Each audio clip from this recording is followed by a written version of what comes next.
ប្របាក់ច្រើនព្រោះអីពេលដែលខ្ញុំមកដំបូងខ្ញុំអត់ស្គាល់សៀមរាបបាទអត់ដឹងថាម្ដុំណាមនុស្សច្រើនឬក៏ម្ដុំណាអាចបើកអាជីវកម្មបាន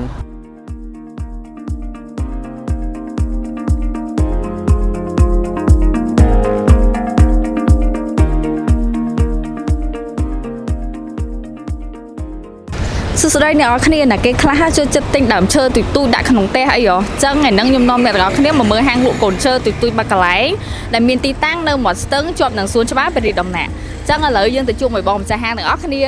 សួស្តីខ្ញុំឈ្មោះដែននៅសៀមរាបឆ្នាំ2024តែនៅពេញខាងគ្រួសារខ្ញុំគាត់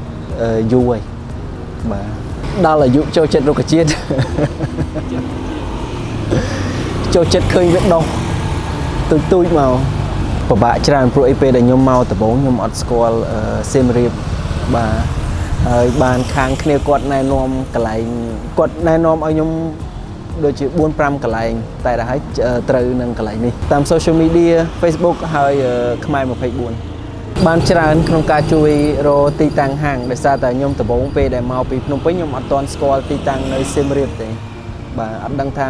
ម្ដុំណាមនុស្សច្រើនឬក៏ម្ដុំណាអាចបើកអាជីវកម្មបានតែខាងគ្នាគាត់ recommend ហើយគាត់ប្រាប់ថាអូខេបងមានមួយកន្លែងដែលល្អហើយគាត់ណែនាំឲ្យមកខាងនេះ Real Estate Hunter បានបាទគាត់ជួយបានល្អមានច្រើនតែអត់ដែលរាប់ថាយើងមានប្រមាណប្រភេទភាគច្រើនលក់បានច្រើនជាងគេមលូអាតូចស្ដាច់នៀកកាអូគីដេហើយដើមពោះ Snake Plantបើគាត់ស្រឡាញ់ផ្កាហើយចង់បានផ្កាដែលរាងប្លែកជាងហាងលក់ផ្សេងនៅសៀមរាបអាចមករកខាងខ្ញុំបានខាងខ្ញុំមានឈ្មោះ Plants and Pot អាចស្វែងរកនៅលើ Facebook Instagram ហើយ Telegram អ្នកដែលមានបំណងចង់បើកអាជីវកម្មឬរកកន្លែងហើយតម្លៃសមរម្យ